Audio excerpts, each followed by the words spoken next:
वाऱ्यामुळे. बर, खोमकर मॅडमला विचारूया, पतंग कशामुळे उडतो? हा, दोरा. काय उत्तर आहे? पतंग वाऱ्यामुळे उडतं म्हणलं का नाही तुम्ही?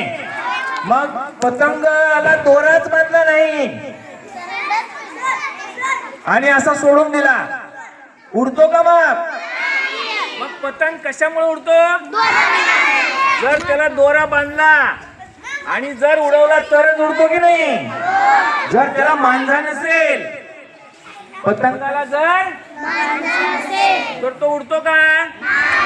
पतंग घेतला आणि त्याचा दोरा काढून टाकला, मांजा काढून टाकला, तर पतंग उडेल का? म्हणून पतंग उडण्यासाठी काय पाहिजे? हवेसोबत दोरा सुद्धा पाहिजे. तसं हुशार होण्यासाठी हुशार असून महत्वाचं नाही, तर शिस्त सुद्धा महत्वाची. शिस्त महत्वाची आहे का नाही? आपण दररोज अभ्यास केलाच पाहिजे. शिस्त महत्वाचीच.